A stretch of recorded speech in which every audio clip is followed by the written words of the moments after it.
नागा सन्यासियों के रहस्य का सबसे बड़ा सच महाकुंभ के बाद कहां?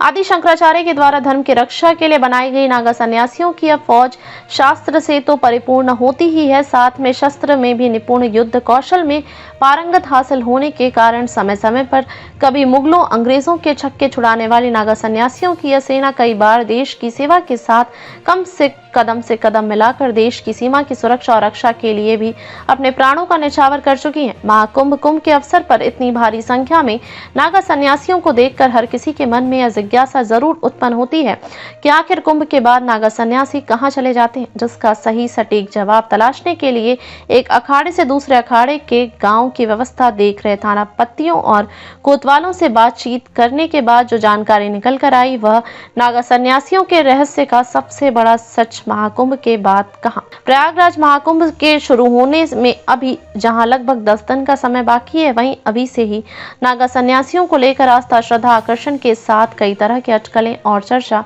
शुरू हो गई हैं। प्रयागराज की पावन पवित्र भूमि पर नागा सन्यासियों की धूनी रमाते, चीलम से गांजा पीते और यही नहीं, शरीर पर भस्म, गले में नरमुंडों की माला, गले में रुद्राक्ष, हाथ में लिए भाला, कहीं हर हर का शोर तो कहीं जय जय भोले का जयकारा गूंज रहा है। इसी के साथ आम लोगों के बीच आस्था, श्रद्धा और आकर्षण का केंद्र बिंदु बनेगा नागा सन्यासियों को लेकर सबसे बड़ा सवाल यह भी खड़ा हो रहा है कि आखिर नागा साधु सन्यासी केवल कुंभ में ही क्यों नजर आते हैं? कुंभ के बाद कहां चले जाते हैं? इस सवाल का जवाब तलाशने के लिए यह बता दिया जाए कि देश भर में नागा सन्यासियों के 7 अखाड़े हैं, जिनमें से सबसे ज्यादा नागा सन्यासी जूना अखाड़े, उसके बाद निरंजनी, फिर महानिर्वाणी, आवाहन, अटल आनंद का नंबर आता है। अग्नि अखाड़ा भले ही दशनामी परंपरा का अखाड़ा है, लेकिन यहाँ के सन्यासी निर्वस्त्र या नंगा नहीं रहते। अगर सभी अखाड़ों को मिलाकर बात की जाए तो देश भर में लगभग 8 लाख से ज्यादा नागा सन्यासी हैं। इनमें से मुख्य रूप से 2 लाख ऐसे लोग सन्यासी हैं जो हर समय दिगंबर यानी निर्वस्त्र रहा करते हैं। शेष नागा सन्यासी कुंभ महाकुंभ में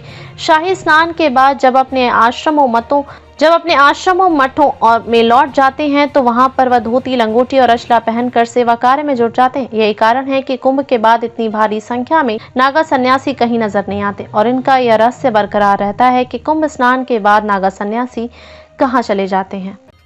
धर्म, अध्यात्म, सनातन संस्कृति का ध्वजवाहक आपका अपना चैनल धर्म संदेश विश्व के सबसे बड़े धार्मिक मेला प्रयागराज महाकुंभ की पल पल की जानकारी लेकर आ रहा राम भैया के साथ। कुंभ की हर धार्मिक गतिविधियों, अखाड़े की जानकारी के लिए हमारे चैनल को लाइक और सब्सक्राइब करें।